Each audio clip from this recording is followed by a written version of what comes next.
Olá, pessoal, como vocês estão? Espero que estejam bem.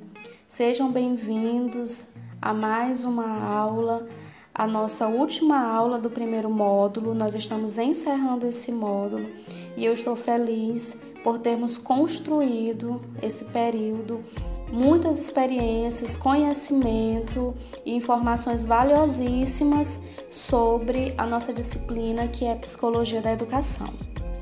Não é uma disciplina que nos aproxima apenas do ambiente escolar, do aluno, não.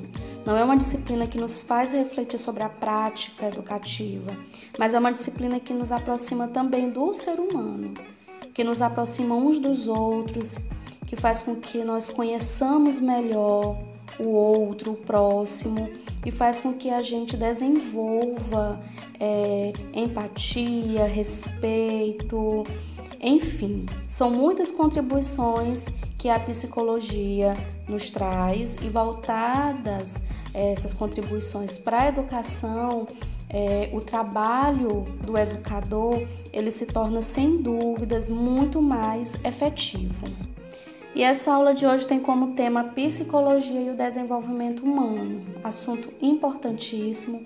Na verdade, esse assunto é uma introdução para o próximo módulo, onde nós vamos conhecer as principais teorias, os principais teóricos que falam sobre essa questão do desenvolvimento humano e o de quanto isso é importante para compreender os aspectos relacionados ao ensino e aprendizagem.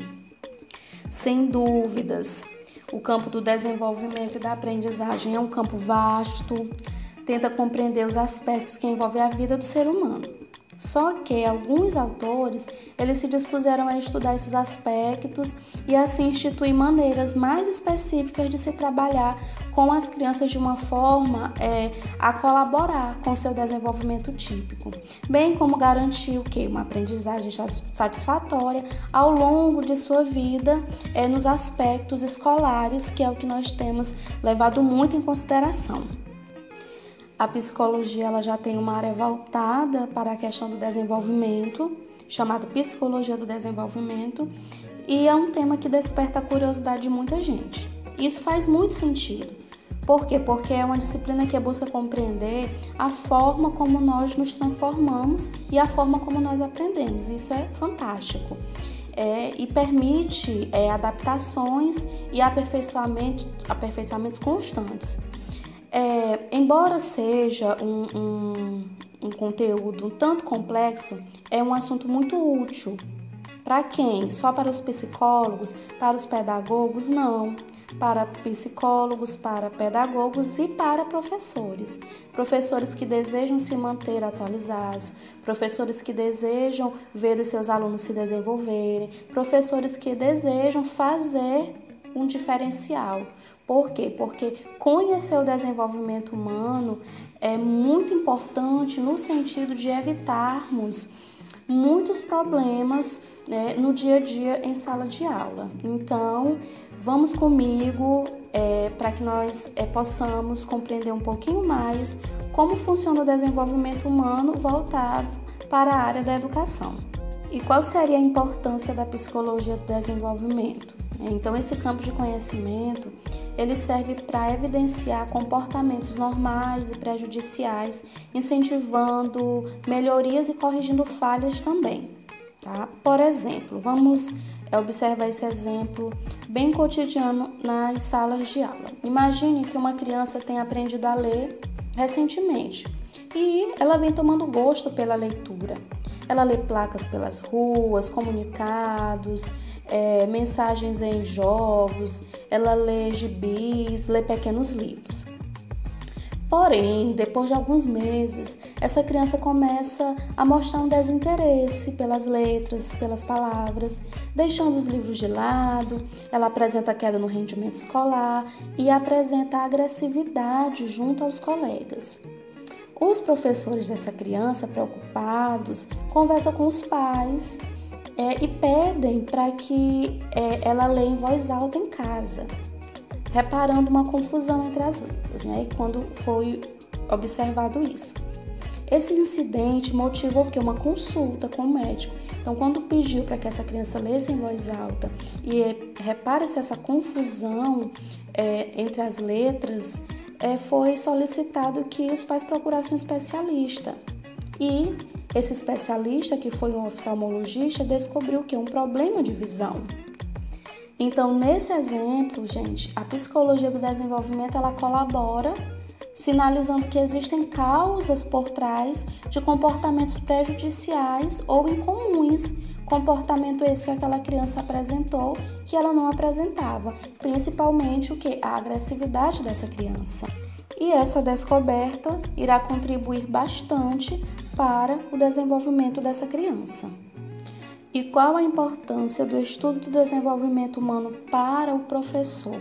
Bom, compreender os aspectos relacionados às fases da vida, aos estágios da vida, é essencial no processo de ensino-aprendizagem. Compreender o que cada fase exige. Então, a formação dos conhecimentos acompanha o desenvolvimento em cada fase da vida. Então, determina o quê? Vai determinar o quê na atuação desse professor? Melhores técnicas pedagógicas. Então, ele vai ter que ter esse cuidado e essa atenção nos conteúdos e na linguagem, para que isso favoreça o quê? O aprendizado. Por exemplo, as crianças elas tendem a compreender melhor mensagens transmitidas a partir de ferramentas lúdicas, de modo mais superficial, enquanto adultos eles precisam de aprofundamento e conteúdos mais robustos. Mas essa informação veio de onde? Como é que se sabe isso? Através dos estudos da psicologia do desenvolvimento. Então, sem dúvidas, é um campo muito importante para a atuação do professor. Acompanhe essa citação comigo. O desenvolvimento humano ocorre desde os primórdios da humanidade, mas o aspecto científico do homem só passou a ser estudado por volta do século XIX. Em 1877, Charles Darwin publica um artigo baseado em algumas anotações que fez de seu filho durante os primeiros anos de sua vida, iniciando assim os estudos científicos sobre o desenvolvimento humano. A partir disto, os autores se ocupam em compreender o homem mediante o estudo científico de como as pessoas mudam, bem como das características que permanecem razoavelmente estáveis durante toda a vida. Então, pessoal, no início dos estudos sobre o desenvolvimento humano, os responsáveis por esta tarefa, elas consideravam que o desenvolvimento ocorria apenas na fase da infância. Só que atualmente a maioria dos cientistas do desenvolvimento reconhece e estuda o desenvolvimento ao longo da vida do sujeito, tendo seu fim apenas com o quê? Com o final da vida. É o que se conhece pelo desenvolvimento do ciclo da vida. Por quê? Porque não basta apenas entender como se dá o desenvolvimento durante a infância, ou seja, o que é que a criança faz em cada período, em cada ano, a partir do momento que ela vai crescendo. É importante também perceber como é que esse desenvolvimento continua a ocorrer durante a fase adulta e, atualmente, o estudo científico do envelhecimento faz parte também deste campo vasto, que busca a compreensão cada vez mais detalhada da vida do ser humano. Porém, isso não é tão simples assim. Ainda existem muitas questões que intrigam os estudiosos, os psicólogos, os cientistas sobre a questão do desenvolvimento humano, como questões: o que mais influencia no desenvolvimento humano? Seriam características individuais do ser humano, ou sua personalidade, ou seus aspectos biológicos? Ou seriam os aspectos do ambiente, o contexto em que esse sujeito vive? Ou como o ser humano se desenvolve em cada fase da vida? Então, são perguntas frequentes que tentam ser respondidas ao longo desses estudos sobre o desenvolvimento humano. Pessoal, chegar a uma conclusão como essa não é simples. Responder a todas essas questões não é tão fácil assim. Então, é por isso que existem diversas abordagens teóricas que vocês começaram a ver desde a primeira aula nesse módulo. Então, existem atualmente, para cada uma dessas teorias, algo que pode contribuir à sua maneira para a compreensão do desenvolvimento humano. E o que há de consenso entre essas abordagens, são as etapas em que o desenvolvimento ocorre, cada uma com suas nomenclaturas específicas, que vocês já conhecem a maioria, porém indicando basicamente as mesmas fases do ciclo vital. É isso que vocês irão perceber quando nós conhecermos outras teorias que falam também sobre isso, que focam mais na questão do desenvolvimento humano, porque nós já vimos behaviorismo, gestalt, cognitivismo, a teoria humanista, inteligências múltiplas. Falta conhecer mais algumas, mas essas teorias, essas abordagens, todas elas contribuem à sua maneira para que se possa compreender como acontece o desenvolvimento humano e como a aprendizagem se desenvolve em cada ciclo da vida. Griggs foi um psicólogo que apresentou um conjunto de estágios que ele considera ser bastante usado, principalmente por psicólogos desenvolventistas. Cada um desses estágios seria constituído por diferentes mudanças biológicas, cognitivas e sociais. Essas fases seriam pré-natal, que vai da concepção ao nascimento, a primeira infância, do nascimento aos 2 anos, a infância, dos 2 aos 12 anos, a adolescência, dos 12 aos 18 anos. Existe também a idade adulta jovem, dos 18 aos 40 anos, seguindo a idade adulta média, dos 40 aos 65 anos, e, por último, a idade adulta tardia, que é acima dos 65 anos. É importante destacar, gente, sobre essa ideia que essas idades, elas são apenas idades médias. Significa que cada pessoa ela irá passar por essas fases em idades específicas para a sua realidade. Ou seja, essa seria a ordem de desenvolvimento que ocorre com todas as pessoas, ou seja, todas as pessoas passariam por essas fases. A direção seria a mesma para todos. E o que é que mudaria? O tempo de mudança de uma fase para outra. Então, alguém pode demorar mais na fase da infância, a fase da adolescência para outra pessoa seria menor. Então, cada indivíduo iria ter esse tempo de desenvolvimento, uns mais rápidos e outros nem tanto. Nesse mesmo sentido, foi discutido que as crianças, logo ao nascerem, elas apresentam apenas movimentos reflexos, ou seja, os chamados automatismos primários, em que não há controle sobre os movimentos.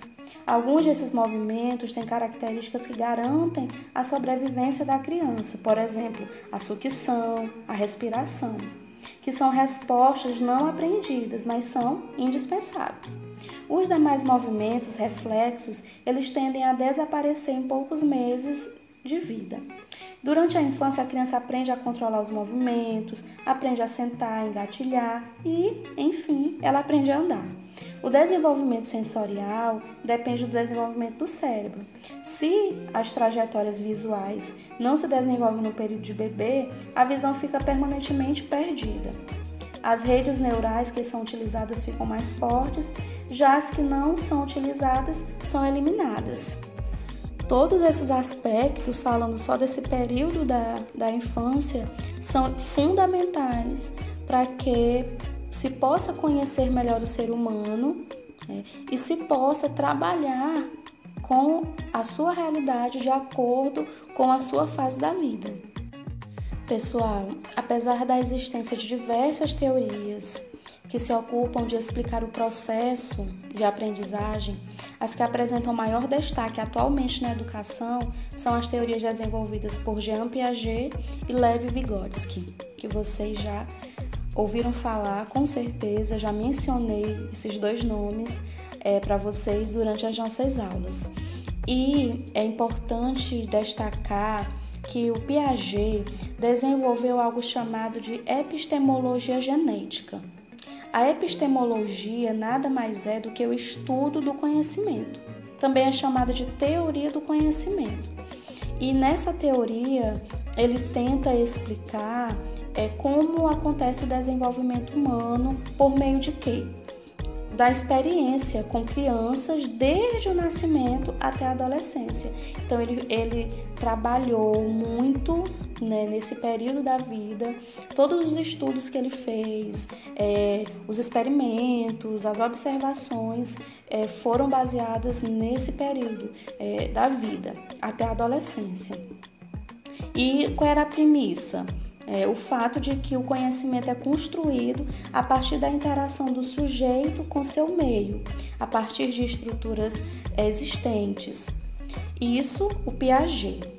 Já Vygotsky, que também estudou sobre o desenvolvimento humano, ele baseia os seus estudos na dialética das interações do sujeito com o outro e com o meio para que possa ocorrer o desenvolvimento sociocognitivo. Então, ele trabalhou, são parecidas, mas existem algumas diferenças, e uma delas é o fato de Vygotsky ter trabalhado muito com essa questão da interação do sujeito com o meio e principalmente do sujeito com o outro. No nosso próximo módulo, nós vamos conhecer muito mais as teorias de Piaget, de Vygotsky e de outros estudiosos que tiveram uma contribuição muito importante para a educação. E aí, pessoal, nós vamos encerrando essa aula, percebendo o quanto a psicologia da educação e o desenvolvimento humano são importantes, porque além de contribuir para a estrutura e técnicas de ensino-aprendizagem, porque esse estudo faz com que as técnicas elas sejam melhoradas, aperfeiçoadas, e faz também conhecer os aspectos do desenvolvimento humano, ajudando a construir vínculos entre educadores e alunos, e o que é valioso, fortalecendo o que é a confiança e facilitando a prática pedagógica, que é o que todos nós, professores, almejamos, facilitar essa prática pedagógica, não para que as coisas sejam fáceis, sejam moleza, mas para que os resultados apareçam e para que realmente o ensino e a aprendizagem possa fazer o seu papel dentro desse processo, dentro da educação. Muito obrigada por terem me ouvido até aqui. Eu aguardo vocês no próximo módulo com mais construção de conhecimento e até a próxima, pessoal!